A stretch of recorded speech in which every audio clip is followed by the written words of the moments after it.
में हम आज बात करेंगे रिफ़ंड की कि जीएसटी का रिफ़ंड कब मिलता है। जीएसटी का रिफ़ंड जो है वो मिलता है, उसमें इंक्लूड है एक्सपोर्ट, जीरो रेटेड सप्लाई। इसका नाम ही बता रहा है जीरो रेटेड सप्लाई। अगर आप जीरो रेटेड सप्लाई कर रहे हो और वो जीरो रेटेड है then you will eligible for refund.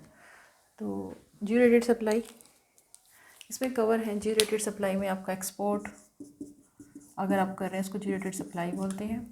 अगर आप स्पेशल इकोनॉमिक जोन को सप्लाई कर रहे हैं तो जीरो रेटेड सप्लाई।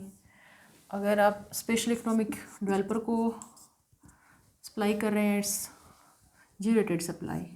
अगर आप स्पेशल इकोनॉमिक यूनिट्स को सप्लाई करें इट्स जीरो रेटेड सप्लाई। ये किसने बताया है? ये बताया है section 16 sub section 1 of IGST। ये बोल रहा है कि जीरो रेटेड डेफिनेशन का मीनिंग क्या है। तो रिफ़ंड मिलता है जीरो रेटेड सप्लाई के, या तो आपने एक्सपोर्ट किया हो या ऐसी जेट को आपने सप्लाई किया हो, इनमें से किसी को भी सप्लाई किया हो। दूसरा है एक्सपोर्ट नहीं है लेकिन मान लिया है डीम्ड एक्सपोर्ट, और है इन्वर्टेड टैक्स स्ट्रक्चर। अगर आप ऐसी स्ट्रक्चर के अंडर कवर हैं जो इन्वर्टेड टैक्स स्ट्रक्चर है then you are eligible for GST refund. इन दोनों को हम बाद में डिस्कस करेंगे। अभी हम डिस्कस करेंगे एक्सपोर्ट जब आप कर रहे हो उस केस में आपको रिफ़ंड कैसे मिलेगा, कैसे क्लेम करोगे, कैसे कैलकुलेशंस होंगी, एंड इट्स वेरी इम्पोर्टेंट। अभी हम ये डिस्कस करेंगे इसमें। एक्सपोर्ट जब आप करते हो तो गवर्नमेंट का एक स्लोगन है कि export the goods not the taxes. क्यों? क्योंकि गवर्नमेंट चाहती है कि फ़ॉरेन करेंसी इंडिया में आए। ज़्यादा फ़ॉरेन करेंसी कब आएगी? जब बाहर ज़्यादा डिमांड होगी। ज़्यादा डिमांड कब होगी? जब आपकी गुड्स की वैल्यू, उनकी प्राइस कम होगी। तो कीमत कम जब होती हैं तो अगर आप उसमें टैक्स ऐड कर दोगे तो उसकी कीमतें बढ़ जाएंगी। तो बाहर आप compete कर सकें उसके लिए प्राइसेस कम होनी चाहिए, इसलिए उसमें टैक्सेस को ऐड नहीं किया जाता है। आप बाहर से फॉरेन करेंसी लेके आइए, हम टैक्सेस नहीं लगा रहे। जब आप एक्सपोर्ट करोगे गुड्स को, तो जब आपने गुड्स एक्सपोर्ट की होंगी तो उनको या तो मैन्युफैक्चर किया होगा या ख़रीदा होगा इनवर्ड सप्लाई। अब आप एक्सपोर्ट भी कर रहे हो। अब आप एक्सपोर्ट कर रहे हो तो गवर्नमेंट कहती है जब आप एक्सपोर्ट कर रहे हो तब आप GST पे करने की ज़रूरत नहीं है। मतलब IGST लगता है जब आप गुड सप्लाई करते हो आउट ऑफ इंडिया, तो IGST देने की ज़रूरत नहीं है। आप बस हमें एक बॉन्ड दे दो LUT, ठीक है। तो आपको बस ये दे दो, IGST पे करने की ज़रूरत नहीं है एक्सपोर्ट पे, ठीक है। अब इसमें क्या है कि जब आपने गुड्स सप्लाई की हैं आगे तो आपने उनको ख़रीदा भी तो होगा। इसको टैक्स की भाषा में बोले इनवर्ड सप्लाई भी तो की होगी। अगर आप यहाँ टैक्स पे कर रहे होते तो आप आउटवर्ड सप्लाई पे जो GST पे करोगे उसमें ITC क्लेम कर लेते, ठीक। तो अब जो आपने जो गुड्स खरीदी हैं उसकी GST का क्या होगा, उसको कैसे आप क्या करोगे उसका? तो उसमें कहते हैं कि कोई नहीं, जो आपका ITC है ना उसको आप क्लेम कर लो जब आपकी गुड्स एक्सपोर्ट हो जाएंगी। और एक्सपोर्ट कब होता है? जब एक्सपोर्ट होता है जब आप इनवॉइस रेज कर लेते हो, प्लस जो वेसल एयरक्राफ्ट जो भी है, ठीक है, शिप है, एयरक्राफ्ट है, जब उसने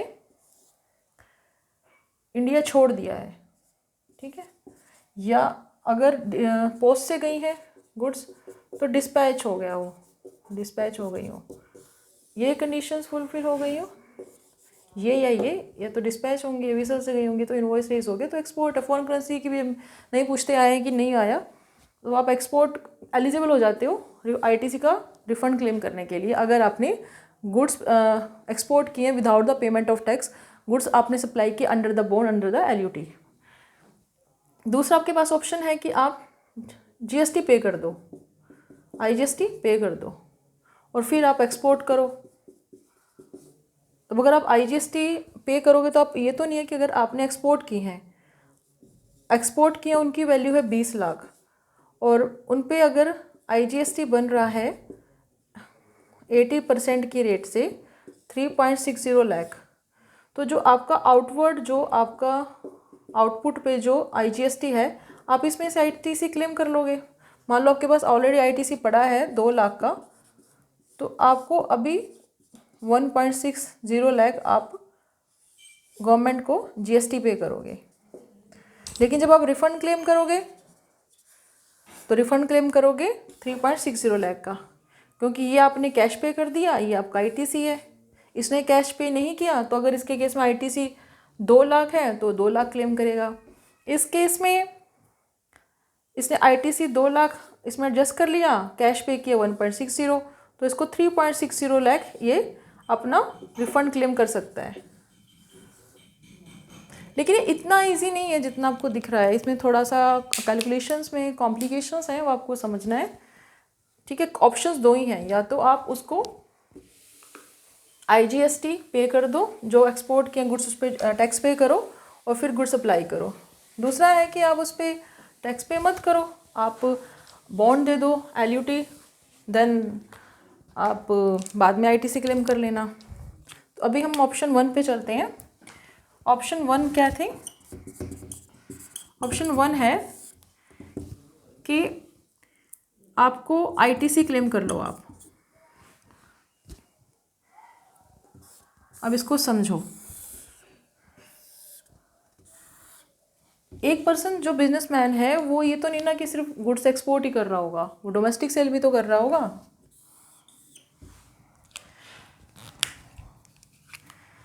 सपोज कीजिए अप्रैल का मंथ है, अप्रैल मंथ में उसने एक्सपोर्ट किया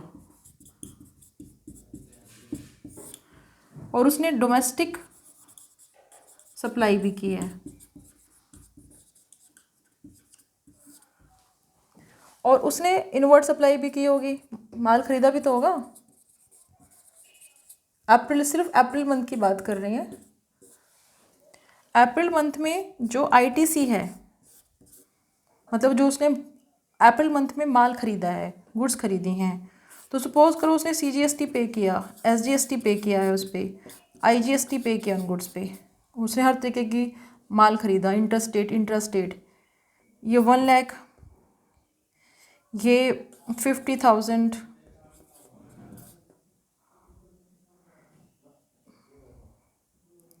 एंड ये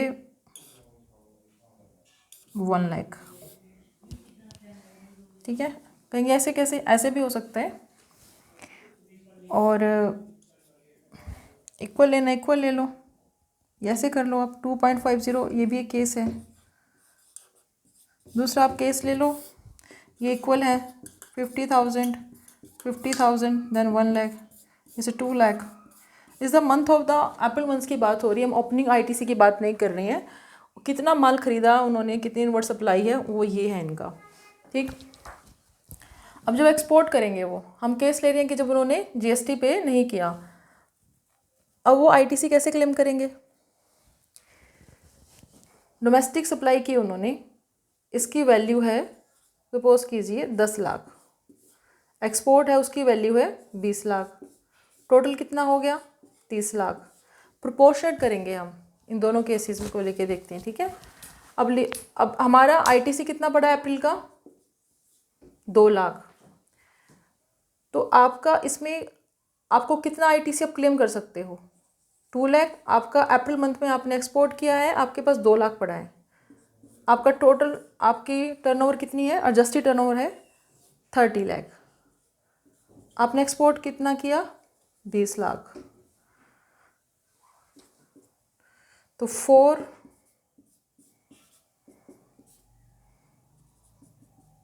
1.3333 लाख आप क्लेम कर सकते हो। ठीक है, ये आप क्लेम कर सकते हो। अगर इसको फिगर आउट, अगर इसको उसमें हम, तो ये आप क्लेम कर सकते हो। इसमें टोटल ITC में से आप 1.33 क्लेम कर सकते हो। ये आपका ITC आ गया। लेकिन इसमें एक ये ITC आप क्लेम कर सकते हो। आप सोच रहे होंगे कि आप ये ITC क्लेम कर रहे हो, ये आप ITC भी क्लेम नहीं कर सकते। इसमें क्या है कि एक ITC तो ये हो गया जो आपका बन रहा है, इसमें 2 ITC और कैलकुलेट किए जाएंगे, उसमें से जो सबसे कम होगा वो आपको रिफंड मिलेगा। अप्रैल मंथ में आपने ये आपका आईटीसी था, ओपनिंग आईटीसी नहीं लिया जाएगा। जो अप्रैल मंथ में आपने एक्सपोर्ट किया, अप्रैल मंथ के ही आईटीसी में ही पूरे उसमें से प्रोपोर्शन किया जाएगा, कितना एक्सपोर्ट किया उसके हिसाब से आईटीसी कितना बन रहा है। दूसरा जो अप्रैल मंथ है, अप्रैल मंथ में की जो जीएसटीआर 3B होगी, 3B में जो आईटीसी आ रहा है, आईटीसी का बैलेंस है ई क्रेडिट लेजर में, उसको देखा जाएगा। वो मान लीजिए वो आपके पास जो बैलेंस है वो 50,000 है। फिर है कि जब आप एप्लीकेशन दोगे, जब आप रिफ़ंड के लिए एप्लीकेशन दोगे, उस टाइम में जो ई क्रेडिट लेजर में बैलेंस होगा वो देखा जाएगा। सपोज़ कीजिए वो 2 लाख है, इन तीनों में से जो आपने कैलकुलेट किया वो, और उस मंथ का जो जब जीएसटीआर 3B है उसमें आपका क्रेडिट लेजर बैलेंस कितना है वो, और जब आप एप्लीकेशन देंगे तब का जो आपका ई क्रेडिट लेजर में बैलेंस, उन तीनों में से जो कम है वो आप क्लेम कर सकते हो। इसमें 50,000 कम है, तीनों में से विच एवर इज़ लोअर, तो आप 50,000 आप रिफ़ंड क्लेम कर पाएंगे। अब रिफ़ंड कब तक क्लेम कर पाएंगे? अप्रैल मंथ में आपका एक्सपोर्ट हुआ, जिस स्टेट पे आपका शिप इंडिया छोड़ के चला गया, इनवॉइस रेज हुआ प्लस शिप इंडिया छोड़ के चला गया, ठीक है, वो है रेलेवेंट डेट। रेलेवेंट डेट से 2 साल के अंदर अंदर आप 2 साल तक आप उसमें रिफ़ंड क्लेम कर सकते हैं। तो ये है आपका केस। आप आईटीसी का रिफ़ंड कैसे क्लेम कर रहे हैं जब गुड्स आपकी बॉन्ड के अंडर, एलयूटी के अंडर आपने एक्सपोर्ट की हैं।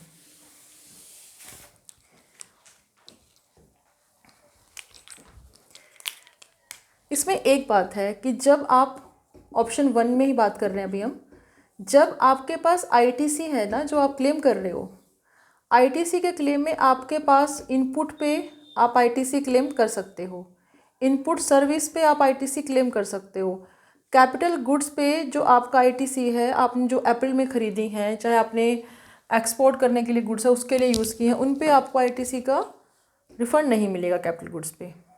सबसे बड़ी बात ये है इसमें। जब आप ऑप्शन 2 चूज़ करोगे जहाँ पे आप जीएसटी पे कर रहे हो, सपोज़ कीजिए आपने एक्सपोर्ट पे जीएसटी पे किया 3.60 लाख, ये बन रहा है आपका जीएसटी, आईजीएसटी। आप आईटीसी क्लेम करोगे, इस पे आपका सीजीएसटी, एसजीएसटी, आप इसमें से सबको क्लेम कर सकते हो। मान लो ये 50,000 है, ये भी 50,000 है, और ये 2 लाख है, तो आपको पूरा का पूरा 3 लाख आप यहाँ पे आईटीसी आप उसमें एडजस्ट करोगे। आपको अब सिर्फ 60,000 आपको पे करना है जीएसटी। जब आपकी गुड्स एक्सपोर्ट हो जाएंगी तो आप कितना क्लेम कर पाओगे? 60,000 आपने उनको कैश दिया है, 3 लाख आपका आईटीसी बन रहा है, तो 3.60 आप उनसे रिफ़ंड क्लेम करेंगे। फ़र्क समझ आ रहा है? जब आप यहाँ पे आपने एलयूटी बॉन्ड में गुड्स सप्लाई की हैं तो आप 1 लाख सिर्फ क्लेम कर पा रहे हो, कैपिटल गुड्स पे नहीं। लेकिन जब आप उनको पेमेंट कर रहे हो आईटी से एडजस्ट करने के बाद, तो आपको पूरा का पूरा ये जो 3 लाख है ये आईटीसी क्लेम हो रहा है, 60,000 आपने कैश दिया कि पूरा का पूरा क्लेम कर पा रहे हो। तो ये है एक्सपोर्ट में गुड्स के बारे में हमने बात की है, ये गुड्स की बात हुई है। अगर एक्सपोर्ट में सर्विसेज की भी बात करें, अच्छा दूसरा ये कि जब हम यहाँ बात कर रहे हैं, अगर मान लो गुड्स के साथ सर्विसेज भी, चलो गुड्स का केस हो गया, सर्विसेज लेके चलती हैं, सर्विसेज भी आप एक्सपोर्ट कर रहे हो, अगर सर्विसेज एक्सपोर्ट कर रहे हो तो क्या होगा? जो गुड्स हैं, गुड्स में आप एक्सपोर्ट कब मान रहे थे? इनवॉइस रेज कर दिया और आपके गुड्स बाहर चली गई इंडिया से, इस टेरिटरी क्रॉस कर लिया तो ये एयरक्राफ्ट ने या शिप ने इंडिया छोड़ा तो ये एक्सपोर्ट हो गया। सर्विसेज के केस में ऐसा नहीं है। सर्विसेज के केस में ये है कि अगर आपने एडवांस में पेमेंट मिल गया, आपको आपने सर्विसेज नहीं दी हैं, अप्रैल मंथ है, आपने एडवांस उठा लिया, आपको एडवांस मिल गया वहाँ से अप्रैल मंथ का, आपको मान लीजिए आपको 50 लाख का एडवांस मिल गया, ठीक है। उसमें से आपने जो जो आपने उनको सर्विसेज दी हैं वो सिर्फ 20 लाख की दी हैं, आपने 20 लाख की सर्विसेज दी हैं जो आपको एडवांस में मिला है, जिन पे आपको एडवांस 50 लाख मिला अप्रैल में, लेकिन आपने जो सर्विसेज दी हैं वो सिर्फ 20 लाख की दी हैं। तो इसमें जो सर्विसेज एक्सपोर्ट तब मानी जाती हैं जब आपने सर्विसेज भी दे दी हैं प्लस आपको जो पेमेंट है वो रिसीव हो गई है। दोनों कंडीशन फुल अगर होंगी तभी उसको बोला जाएगा एक्सपोर्ट ऑफ सर्विस। जैसे अप्रैल में अगर आप बोलो कि हमें 50 लाख